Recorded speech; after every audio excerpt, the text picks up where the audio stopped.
अब पैसे कितने घमंड में क्यों हो यार? आलमगीर आलम वही है ना, जब चंपई सोरेन शपथ ले रहे थे तब वो जो 4 नाम सामने आए थे उनमें से आलमगीर आलम को भी इसीलिए रखा गया था, गांधी परिवार की तरफ से ही आया था ये नाम। एटीएम बन गए हैं अब लग रहा है धीरज साहू के बाद, इसीलिए आलमगीर आलम। और आलम देखिए जरा। हिमानी जी, राजनीतिक व्यवस्था जो है ना देश की, वो बगैर नकद के बगैर भ्रष्टाचार के चल ही नहीं सकती। अच्छा, तो बार बार मोदी जी को इस बात का चैंपियन बताया जा रहा है, मैं खुद कह रहा हूँ चैंपियन। वाह, जो नए नए कपड़े अभी आपने दिखाया, आम आदमी इतने 25 करोड़ 35 करोड़ नहीं देख सकता, ये नहीं कर सकता। आम आदमी रोज नए नए कपड़े भी नहीं बना सकता अपनी जितनी तनख्वाह प्रधानमंत्री जी को मिलती। तो कहाँ से शुरुआत है वो तो सबको पता है। और जो डी कंपनी है, बॉन्ड परिवार है, इनका जो गुजरात मॉडल है, भी आप कैश लोग कह रहे हो, इनका तो ड्रग लोग हो गया गुजरात। फर्जी तो टोल के लग जाते हैं, वहाँ पुल गिर जाते हैं, उनकी जांच नहीं होती है।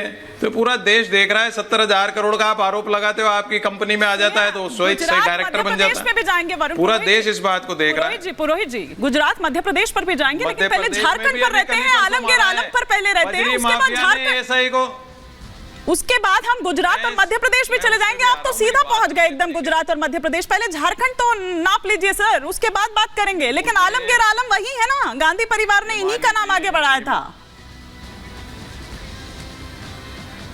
अब आप बोलने तो दोगे नहीं, क्योंकि मैं इनकी पोल खोल रहा हूँ। अरे वो खोलिएगा, पर पहले आलमगीर पर तो बात करिए। कभी मैं भागता नहीं हूँ प्रश्नों से, उस पे भी आ रहा हूँ ना। मध्य प्रदेश से आ जाता हूँ। आपने कहा तो कल ही परसों एएसी को बजरी माफिया ने कुचल के मार दिया।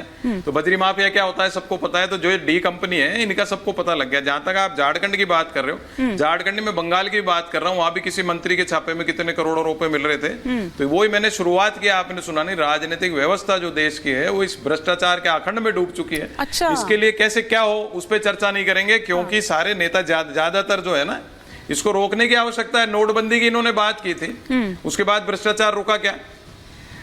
चर्चा ये की जानी चाहिए कि हम किस प्रकार से इस भ्रष्टाचार को रोकें। इस भ्रष्टाचार को जब रोक पाओगे आप, जब पूंजीवादी व्यवस्था को रोकोगे। नहीं, पहले बोल लेने। नहीं, आप ही को कह रही हूं, आप कंप्लीट कर लीजिए। जो डिबेट का भ्रष्टाचार करते हैं ना बैठ करके, तो ये डिबेट का भ्रष्टाचार ही होता है, बीच में नहीं बोलने देना किसी को। अरे पुरोहित जी, सुन तो रहे हैं, झूठ भी बोल रहे हो फिर भी सुन रहे हैं। आप क्यों नाराज हो रहे हैं? बोलिए ना।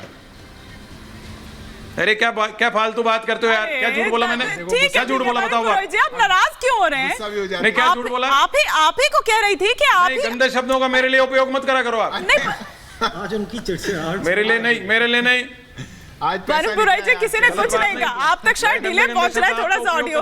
आप कंप्लीट कर लीजिए अपनी बात, कोई कुछ नहीं कह रहा है यहाँ।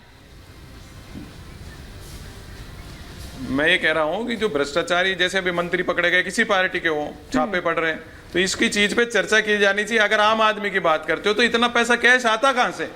ये इसलिए आता है कि नेताओं का, अधिकारियों का और पूंजीपतियों का एक नेक्सस बन गया पूरे देश में। छोटे 10-20 करोड़ के तो टेंडर ही नहीं होते, 1000 करोड़, लाख करोड़, 50 लाख करोड़। ये इसलिए हो रहे हैं टेंडर कि बड़े बड़े ऊपर के ऊपर काम हो जाए। मैं तो सारी सरकारों की बात कर रहा हूँ, सब मिले हुए। बीजेपी कुछ नहीं है। ये मुझे याद आ गया, रुकिए तो सही। लेकिन आपने अपनी पहली लाइन में जो बोला, कि आप मान गए ना कि हाँ, ये भ्रष्टाचार का ही पैसा, और बिना भ्रष्टाचार के तो राजनीति नहीं चल सकती, राजनीतिज्ञ भी नहीं चल सकते हैं। यही आपने कहा ना अपनी पहली लाइन में। मैं तो कह रहा हूं, अजीत पवार का भी उदाहरण दिया मैंने, अजीत पवार का भी उदाहरण दिया, नरेंद्र मोदी जी का भी दिया, कांग्रेस का भी दिया। मैं को इनकी जैसे डरता थोड़ा ही हूं। अगर आप जनता की आवाज उठा रहे हो तो सही उठाओ, और आज नहीं उठाना तो कह दो नहीं वो तो कैश था, वो तो इन्वेस्टिगेशन के बाद पता लगेगा किसका कैश है, क्या है, वो तो एजेंसियां बता देंगी देश। मैं बिल्कुल छोटा सा जवाब दे रहा हूं पुरोहित जी, और मेरे को यहाँ से आदेश हुआ, इसलिए आप गुस्सा मत होइएगा कि आपके बीच में नहीं बोल रहा। 1 सेकंड 10 सेकंड। अब पुरोहित जी, अब मेरी बारी आई, अब देखिए आप बोलेंगे मैं गुस्सा हो जाऊंगा। सुनिए, अभी क्या है, जो पुरोहित जी बात कर रहे हैं ना, उन्हें एक्सेप्ट तो कर लिया, उन्होंने कहा बिना नकद के तो कुछ नहीं चलता। ये कांग्रेस पार्टी कह रही है। कांग्रेस पार्टी के प्रवक्ता बैठ करके टीवी पे कह रहे हैं ये पैसा तो मिलेगा ही, सबकी साठगांठ है। ये शब्द है इनके, सबकी साठगांठ है, नेक्सस चल रहा है, इनके शब्द हैं। अरे आपके नेताओं कोई, लेकिन वो आपके वालों के नाम भी गिनवा रहे हैं। नहीं गिनवाइए ना। पैसा किसके घर से निकल रहा है? आज आपके घर से पैसा निकल गया, इतना बड़ा अंबार निकल गया, 350 करोड़ साहू के घर से निकला था, और यहां पर बैठ करके एक्सेप्ट भी करते हो। और क्या बहकी बहकी बात कर रहे हैं, कोई 10 करोड़ का टेंडर नहीं होता, कोई ऐसा नहीं होता। अरे देश में 10 लाख करोड़ का कैपिटल एक्सपेंडिचर हो रहा है, और भ्रष्टाचार को कम करना यह हमारे लिए कमिटमेंट की बात है। इसलिए आपके जैसा दौर नहीं रहा 1 रुपया भेजेंगे तो 15 पैसे आएगा।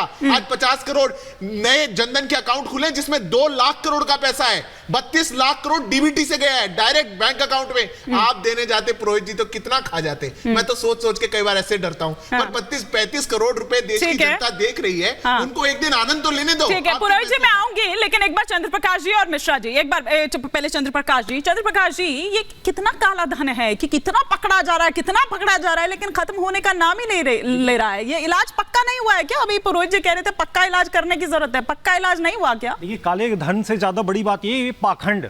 आज इन्होंने स्पष्ट रूप से टेलीविजन पे बैठ के कांग्रेस की तरफ से जो लोग बात कर रहे हैं वो ये कह रहे हैं कि ये तो होता ही है, ये तो जनरल सामान्य बात है, इसमें कोई बड़ी बात नहीं है, हमने पैसा लिया तो क्या बड़ी बात की। ये वही जो जीरो थ्योरी थी, जीरो लॉस थ्योरी, उसी का ये एक विस्तार है जो आज हम देख रहे हैं टेलीविजन पे। हाँ, ये बात है कि कांग्रेस अब इस मामले में बहुत स्पष्टवादी हो गई है, उसको कोई शर्म नहीं है। ये 30 करोड़ मिले, आज वो खुश है कि 30 ही करोड़ मिले, हो सकता है अभी पीछे के कमरे में और अभी निकल रहे हो, अभी गिने जाने हो।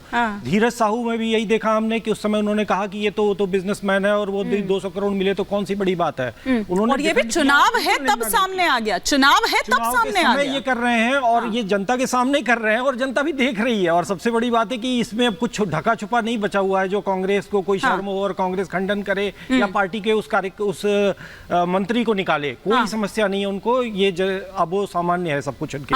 लेकिन मिश्रा जी, मतलब गजब की बात है, जिस झारखंड को गरीब, वो ठीक है कि प्राकृतिक संपदा की अगर मैं बात करूं तो वहां पर है, याकूत है, हो सकता है कि उसी की वजह से हो, लेकिन आप ये देखिए कि सारे धन्ना सेठ, सारे धन कुबेर, सारे पहाड़ नोटों के वहीं उसी झारखंड में मिल रहे हैं। नहीं हिमानी जी, ऐसा नहीं है। हमारे अभी भाजपा के मित्र पूछ रहे थे कि कितना कट मिला है इनको कांग्रेसियों को।